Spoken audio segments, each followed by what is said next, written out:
Well, today I'm back with my very good friend, Jade. How you doing, Jade? I'm great. How are you, Matt? Doing really good. Enjoying, well, winter's nearly finished here in Sydney. And when I say winter, it's not what you guys call winter. It's been quite mild the last few days. I've actually been spending time on the beach. I love that. I go there in my head. Well, my prayer is, Jade, that soon you'll be able to sit here with us at some point and watch whales jump. This morning we had dolphins playing, even had an eagle come and land on the balcony, which is the very first time that's ever happened. Um, we've just seen some beautiful sunrises where we are. And one day, Jade, you'll be able to sit here with Trish and I and drink coffee and enjoy creation. Yeah, correct coffee, I'm told. The DeCourcy family was very adamant that the coffee is better there. I'll take that and believe for that. Not only the DeCourcy family who have been here to enjoy the coffee, but the Keck family has also been here to enjoy the coffee. When Courtney was here, she had her husband Scott buy a coffee machine. I think it might have been waiting for her by the time she got back. But the Corsi family are expecting it imminently, a delivery from for a coffee machine, and then the invitation will flow for us to come to Minnesota. How does that sound? By way of Oklahoma. Yes, 100% yes. Everyone watching, Jade and I have just been chatting around the conversation of fear, life, death, love, all of these things. And one of the threads that we're picking up on is, why is it so easy in our culture to think fearfully rather than lovingly? Now, I think there's so much to this one little topic. I think, Jaden, as we've been chatting, fear prevents us from connection, prevents us from having proper relationship, not only with each other, but also with God. And so often, even in our churches, fear can be an easy language for people to engage with. Now, I love the study of church history, but some of the church history I don't love. They're very strong on the language of fear, and it wasn't that long ago where, the hellfire and storm and brimstone kind of preaching, was very prominent. And in my language, that's using fear to scare people out of hell. And I think fear is a temporary thing, not an eternal thing. What's going on in your spirit as I'm saying this sort of stuff, Jade? I actually can identify with that a little bit. I won't say the name of the books, but there were some books that came out when I was quite a few years younger. And they were perfectly nice books, good reads, but it was based on fear. And I think a lot of people came to Christ with big eyes going, oh boy, this is what, my options. But I think, like we were talking about, fear is something that we easily can grab a hold of. Yeah. Because I don't know why we want to partner with it so often, but I know that I have partnered with it before. And so it skews the size of what the enemy does to the enormity of what Christ, what God, what Holy Spirit are, what the Trinity are, and what the kingdom looks like. And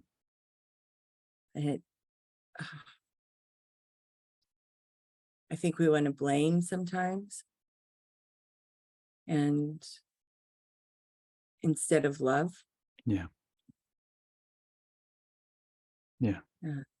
I agree with that. I think so much of our culture is built on these principles of fear. You only have to read the news for 15 seconds and you can see how often fear is the language that is contained inside of it.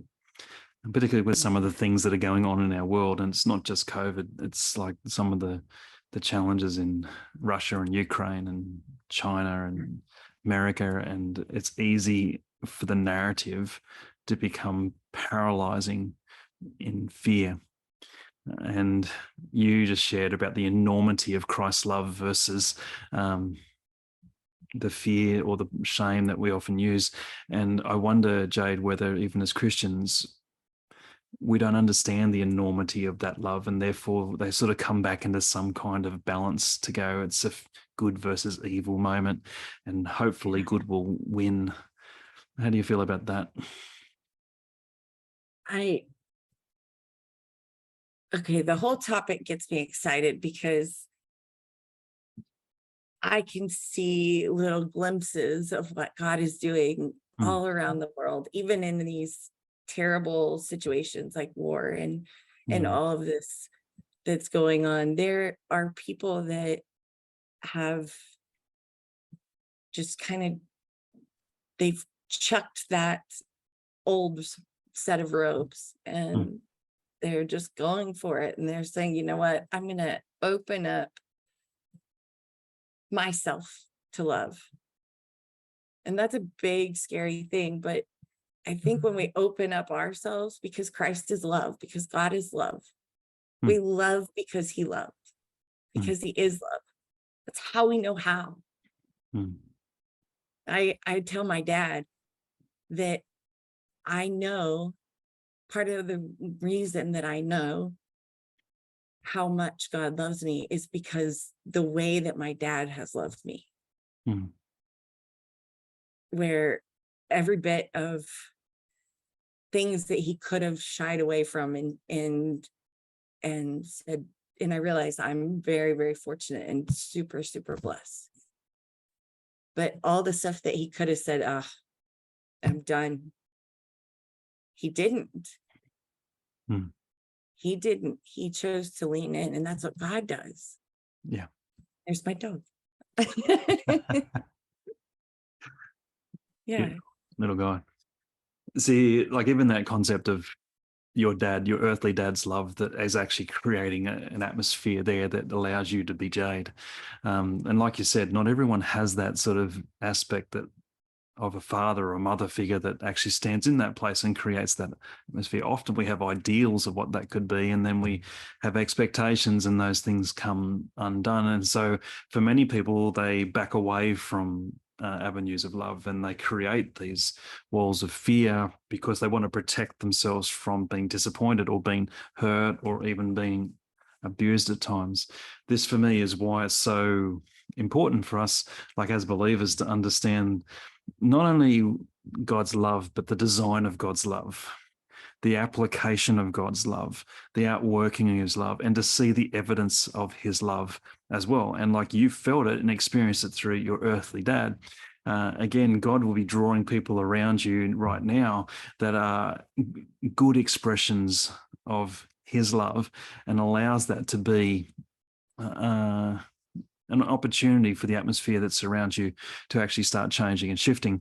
But it all does come down to you actually choosing to say yes to some of that too, right? That's an invitational kind of love. Would you say yes to that? Yeah, definitely. It is a choice. It is a choice what you partner with. And I realize that there are walls that we put up to protect and keep ourselves safe. And God has a way of working through that. And there's people that are so willing, even more so now. It's more prevalent that people are stepping into these roles of saying, hey, I'll sit with you. Yeah. I'll just sit with you and listen, or I'll just sit with you and just pour out love. And I feel like there's more of that going on than we may necessarily see. Yeah. But it's like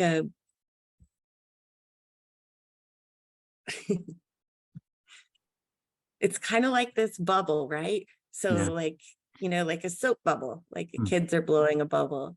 And it's like this, it can expand and just go and get bigger Mm. the more we allow it. And that's what God does, right? Mm. Like every revelation is an invitation to another revelation. Yep. And it's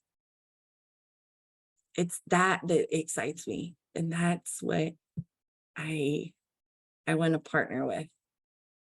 Yep. I love That's that. what I want to see people experience.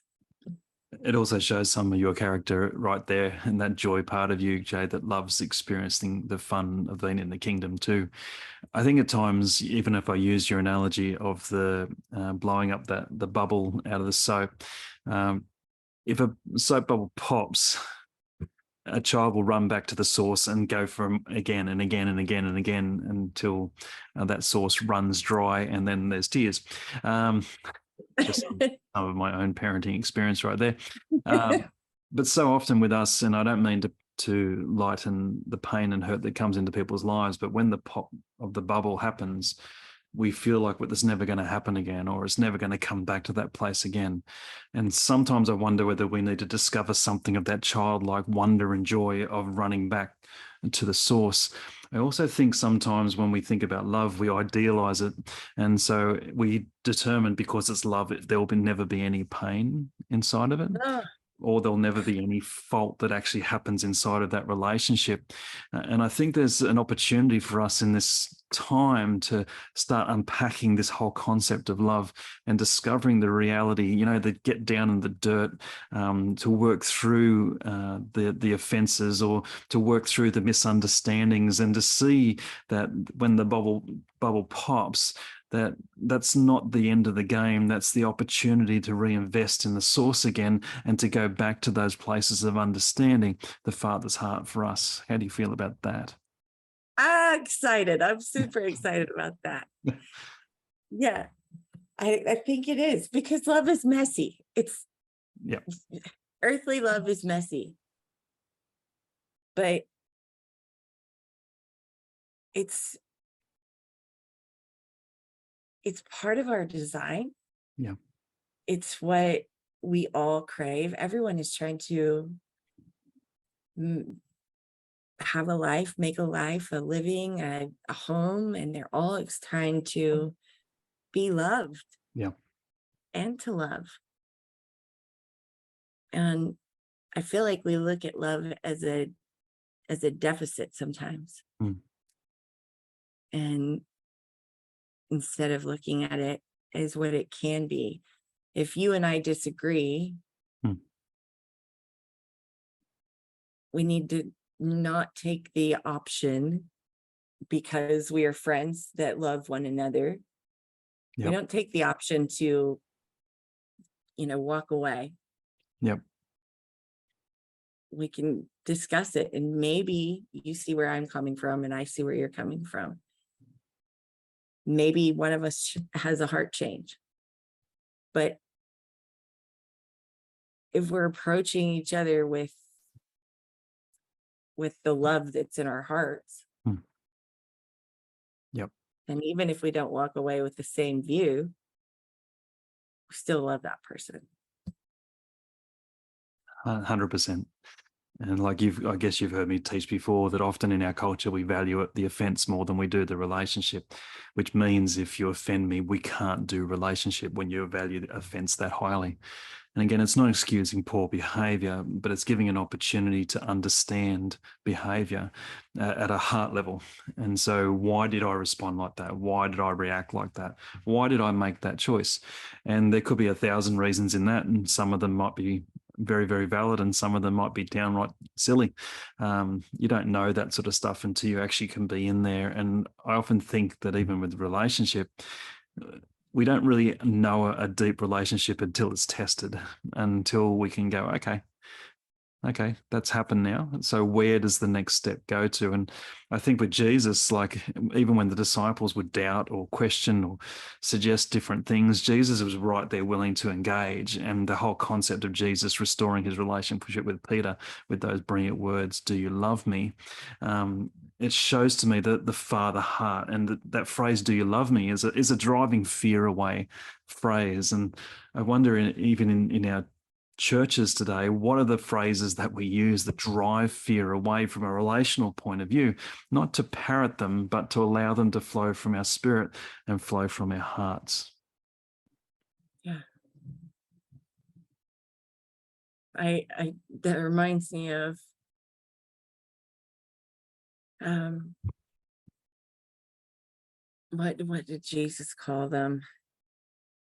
That he called the brothers um when they wanted to call down lightning and thunder for the people that were, mocking, and the chosen, when they depict that, they have Jesus kind of wrap his arm around both of them, and he has a chuckle.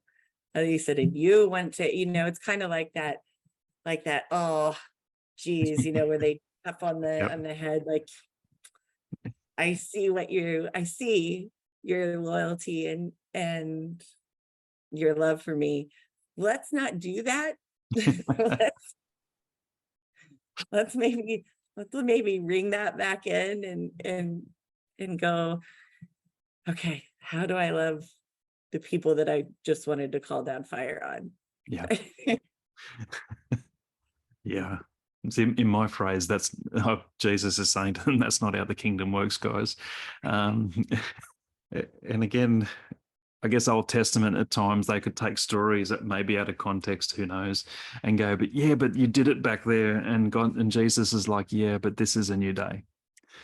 This is a new wine.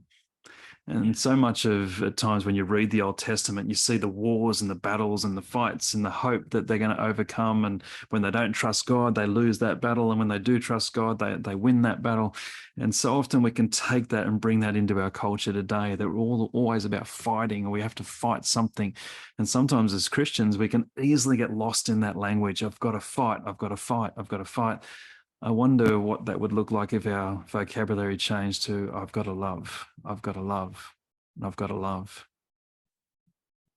Yeah.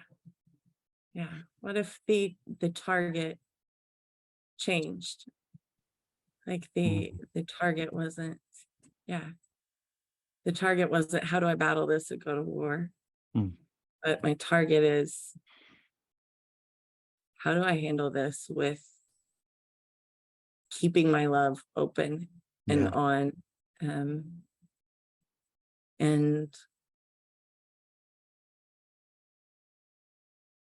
I think there's a lot of healing in that. yeah, There's a lot of possibilities in that. you're right. Yeah. Does this tap into our conversation of last week, Jade, where we spoke about healing? Yeah. Yeah. Yeah, it does. Yeah. I, which gets me excited also.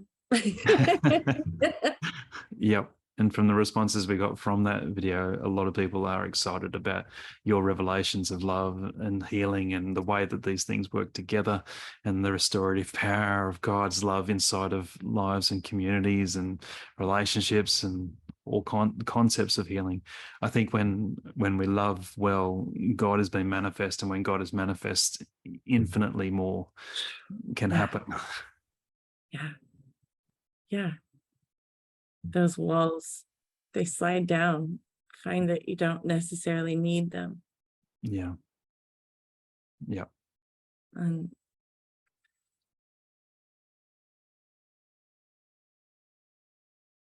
I think,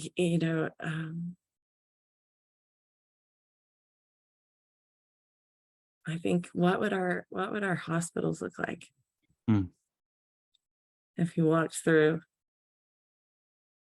just say you just walk through, mm, very present with love. Yep.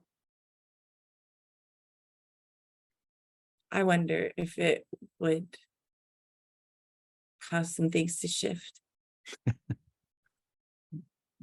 We can test that theory, my friend. See, I wonder what our churches would look like as well if we engaged in that place of the full magnitude of God's love. And I just think that there's multiple opportunities for love to do infinitely more than we can hope, dream, think, or imagine. I wonder, Jade, if we could just think for a moment of maybe somebody who is watching and just to take some time just to prophesy and to speak that life over somebody who's watching. Maybe that person who fear has been their narrative, maybe their entire life, and they've not understood nor known what this magnitude of God's love is. I wonder whether for that person, and again, if you're watching this and you're listening to me, I wonder if there's a moment in your life where you actually did feel safe. Could it be at a beach, or could it be with a friend? And just imagine Jesus in that moment with you, and to allow Jesus to minister into those moments of full presence where you are captured by his face and he is captured by yours. Maybe this is more of an activation than it is a prophecy, but I really sense with maybe there's some folk watching who safety has not been their normal. They've not had the earthly dad or the earthly mum there. So think for a moment of an opportunity where you have felt safe, and allow Jesus to come into that time and moment and to open up your mind to even more of his love and his goodness that allows you to fully encounter and experience that healing power that Jade is talking about to permeate every cell of your body, right back to when you're an infant, allowing Jesus to be that presence of safety and Jesus alone. You got any words, Jade?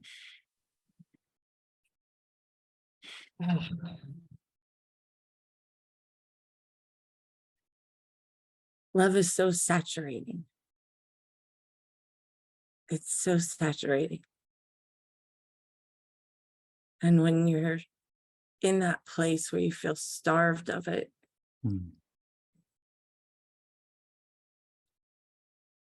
I wonder if we imagine that love as an oil, Yeah. that it just covers and coats and soaks all the way through. That moment when maybe you look up and you see his eyes. Yeah. And you can connect with the one that knew you were worth it when you didn't think you were. Yeah. And that moment where shame gets lifted. Maybe shame gets washed away. It was never your design to be in shame. For anyone listening, it's not your design to wear shame. It's not your design to wear guilt. It's not even your design to let fear control you. Just allow this moment of invitation for Christ to be present and to see you. I think we're designed for connection. And so maybe this today, as you're sitting here with Jade and I, in the presence of Christ, that something of his heart connects with your heart, to know that you are heard and to know that you are seen, to know that you are understood, to know that even those moments where you have not had those people around you, that Jesus wants to fill those voids with his presence, with his grace, with his healing in every cell of your body.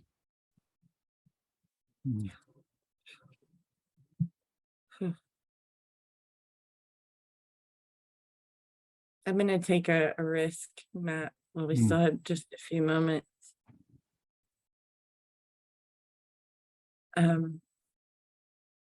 I feel like someone has experienced a blow to the back of the head. Mm. And it may not necessarily have been a physical thing, like you got hit with something, but maybe you emotionally got hit. And it took your head out of that place of safety that you were in. Mm. And I feel like the Lord wants you to know that he sees what you've walked through. He sees when that happened, that point of impact.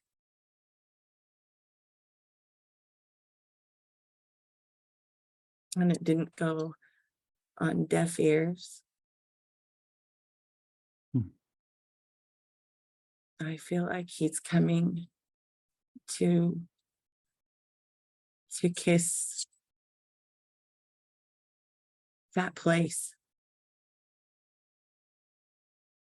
where you felt like you got shoved off kilter, Mm. where all of a sudden your direction wasn't clear. And I feel like he's ministering to that place.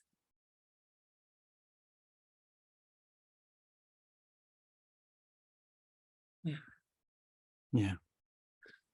The last thought I have is it feels like there's someone watching who's felt like the carpet's been pulled out from under them, and they're scared to step out again in those places where the firm foundation, the solid footing. And I just want to say to you that religion will often be the carpet that is put beneath us and we pulled out from under us. It's like a carrot that dangles in front of us for something. But where you have been scared to step out, I believe that this is a new day, and the love of God through Christ is the foundation. There will be no carpet underneath your feet. Your feet will be on holy ground. They will be on Jesus. Yeah. Whew. As always, my friend, it's good to hang out with you. We're going to do more of these in the days that are yet to come. So if you've enjoyed this, feel free to subscribe or like what we're doing.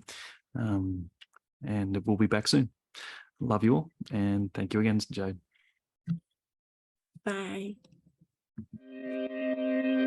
Connect with Greater Things International on Facebook, Instagram, and YouTube, or at greaterthingsinternational.com.